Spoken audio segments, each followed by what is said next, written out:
Right now it's 82 degrees in our fair city, and compare that to 48 degrees in the upper northwest and 38 degrees in the Middle East. It seems very innocent, the daily report of weather and temperatures, but climate deniers can see beneath the facade. Don't you see him? What do you mean? Evil! Pure and simple from the 8th dimension! That's right, behind the friendly weatherman, a secret government plotting to make you believe in global warming. One man stands in the way of this insidious conspiracy. Anthony Watts, a humble meteorologist at a California radio station dedicated to nothing more than reporting fair and balanced news. Through careful and painstaking detective work, fearlessly uncovering the climate change plot. I want to introduce you now to Anthony Watts, meteorologist at Cape in California.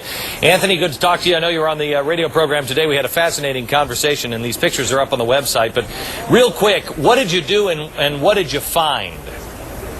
Well, what I'm doing is I'm investigating weather stations around the United States. The United States NOAA uses 1,221 weather stations spaced all around the United States as their official climate recording stations.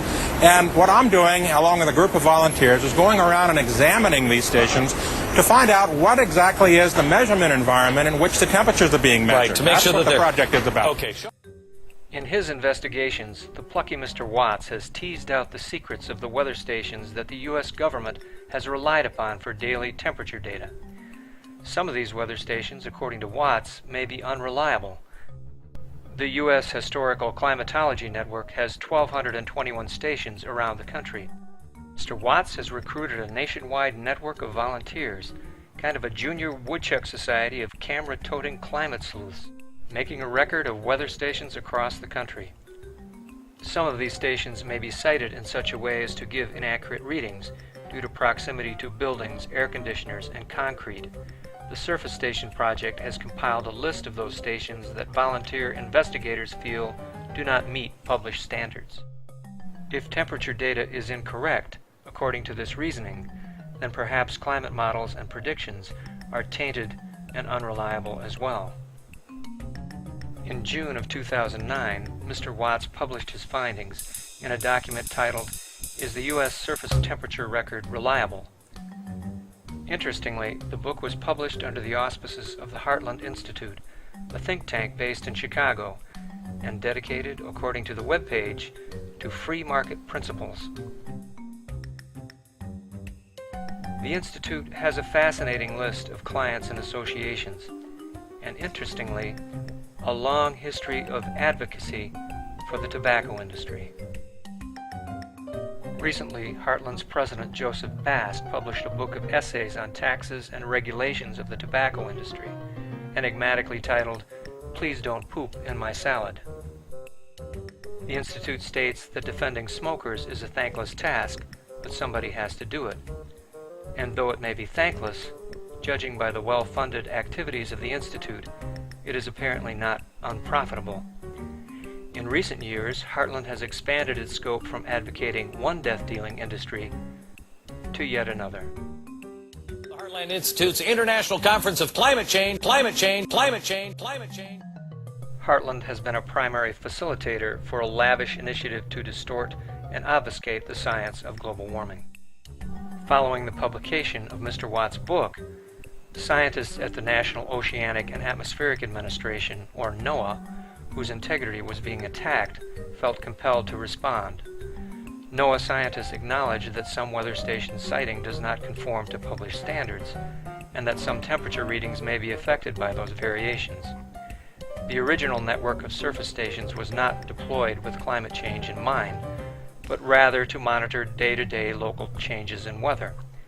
The agency states that adjustments are made to temperature data to compensate for deficiencies at particular sites. At the same time, NOAA points out that absolute temperatures at a given station are not as important as how those temperatures change over time. In response to the demands of climate science, the government has created a new network of stations, the Climate Reference Network, that is sited in remote locations unaffected by urban sprawl. In order to test the validity of Mr. Watt's accusations, the NOAA scientists made a comparison of temperature trends using Mr. Watt's data. Two graphs were plotted using the same technique. One analysis was for the full data set of 1,221 U.S. weather stations. The other used only the 70 stations that Mr. Watts and his volunteers classified as good or best.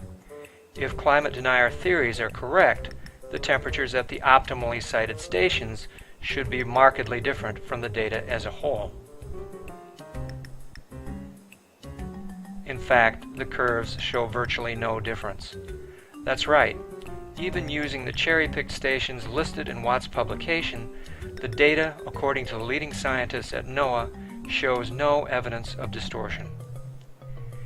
It's important to recognize that climate change models incorporate much more than data from U.S. weather stations, which, after all, cover less than 2% of the planet's surface. In fact, some of the most compelling data does not come from thermometers at all, but from the natural world itself. Gardeners know that growing seasons and zones have changed markedly in recent decades. Steadily rising temperatures have dramatically affected ice cover on lakes and rivers. Recently, scientists from NASA published an important peer-reviewed study of global biological markers. From across the planet, more than 29,000 sets of natural rhythms were collected, compiled, and compared.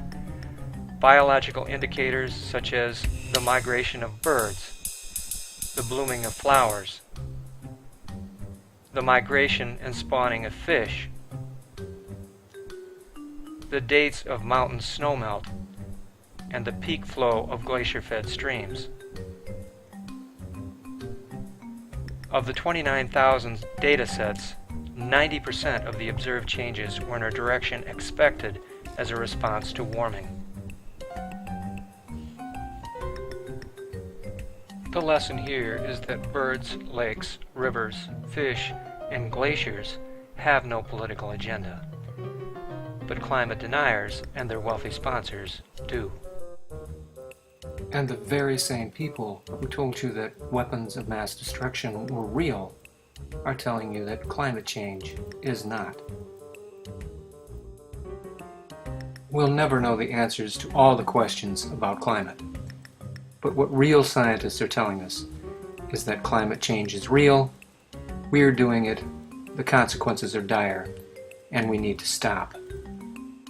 Thanks again for listening to this week's Climate Denial Crock of the Week.